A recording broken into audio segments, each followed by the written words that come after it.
Welcome to Commander's Daily, everybody. I'm Bob Matthews. This is your one-stop shop for everything going on with the Burgundy and Gold. Don't forget, hit that like and subscribe button so you don't miss a day of it. And we've got, news today because it is day one of camp, the real day one, the day when everybody hits the practice fields and we actually see some actual football. Now, granted, everybody is in shells right now, which means helmets and shorts, but still, we got to see some drills today. We got to see some 11 on 11, and we saw Jaden Daniels on his very first pass of training camp in 11 on 11 drop a dime to Deebo Samuel on about a 20-yard fade route. Samuel beat backup safety Tyler Owens. Everybody said it was just a picture-perfect play.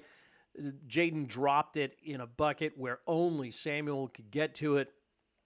Said it was pretty much the play of camp today. Again, just in helmets and shorts, but still, seeing something like that start, not too bad. Josh Connerly had a pretty good day as well. Everybody said he did jump off sides on a play or false start on a play, but looked really, really good at right tackle. Again, you can only tell so much when they're in shells, but still, you'd rather see key guys like that get off to good starts rather than bad starts. Everybody wound up the day healthy. The only two players not on the field, Terry McLaurin and Sam Cosmi, and we are going to talk about them again in just a second. But before that, we have to talk about the new RFK Stadium because we got some big news today, and it looks like things are right on track where they should be. NBC4's Mark Seagraves broke a story early in the afternoon saying that D.C. Council President Phil Mendelson has reached an agreement with the team to adjust the financial terms of the stadium deal.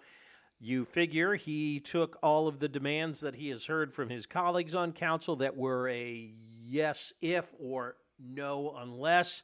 He addressed them. We are going to assume that the team agreed to all of them. And it looks like there is going to be a vote very, very soon, and that vote is going to pass. Remember, they've still got, on July 28th and 29th, they've got public hearings. They're still going to hold those. But it would not surprise me if sometime before the first preseason game, we've got a vote scheduled, the vote's taken, and the vote passes, which means this thing is a reality. It will be a reality once that happens.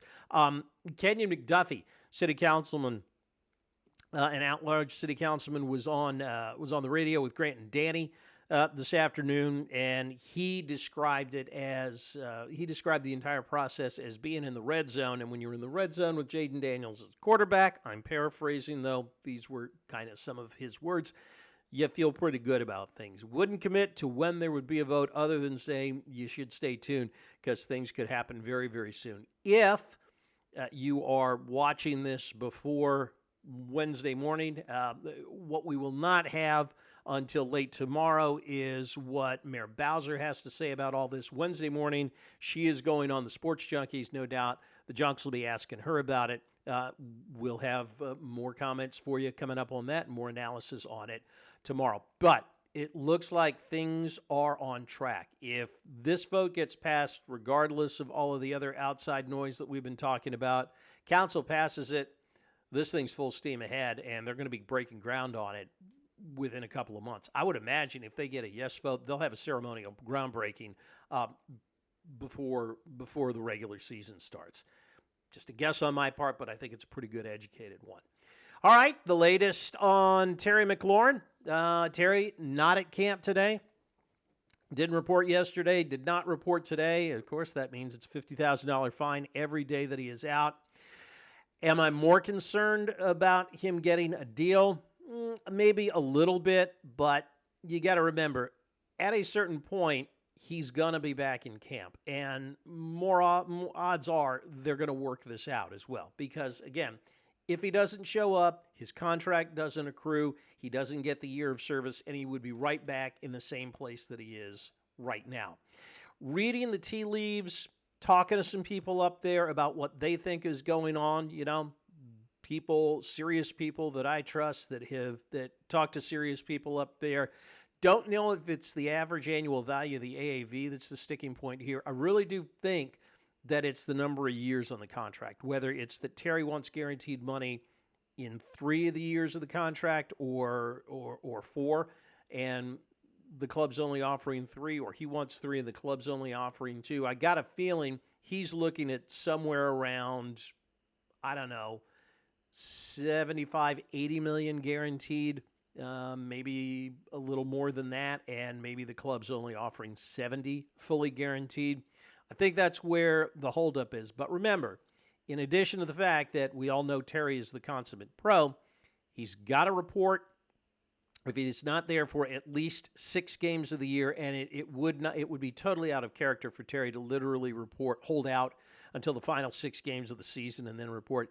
If he doesn't report, the contract doesn't accrue. If the contract doesn't accrue, he doesn't at least get franchise tag next year, which would push his salary up probably north of $34 million a year. So both sides have a reason to get this done. The team might have a little bit more leverage right now, but remember, without Terry McLaurin in that wide receiver room, it starts to get a little thin, and it becomes a lot less dynamic without McLaurin there. So there is reason for both sides to get it done. All of his teammates saying, hey, no problem, we understand it's business. That's what Jaden Daniels said at his media availability today, saying we understand it's business. When Terry gets here, we'll be able to pick right up where we left off. He's got no worries here with any of his teammates. Finally, Dan Quinn, talking today, as he does almost every day during training camp, provided even more of an update today than he did yesterday on Sam Cosmi, saying that it's not off the table that Cosmi's not there for week 1. That's pretty significant. Remember, he tore his ACL in the playoff game against Detroit back in January. Everybody thought it would be October minimum by the time he gets back, that he would be back. But Quinn says he has been hitting all of the benchmarks in his rehab. He's been working really hard. I don't know if he really meant it, that it's on the table for week 1. But again, the earlier you get Sam Cosmi back, the better, because Cosmi just makes that line go. It goes from very good to maybe excellent with him there at the other guard position. It's really, really, really important to get him back. If he can come back before Halloween, that's a big feather in the Commander's cap. All right, that's going to do it for us. Again, they are back on the field tomorrow. We will be back with you for another edition tomorrow as well. Don't forget, hit that like and subscribe button so you don't miss a day of it. We'll see you tomorrow. Remember, like the wise man once said, if you're out on your bike tonight, as always, do wear white.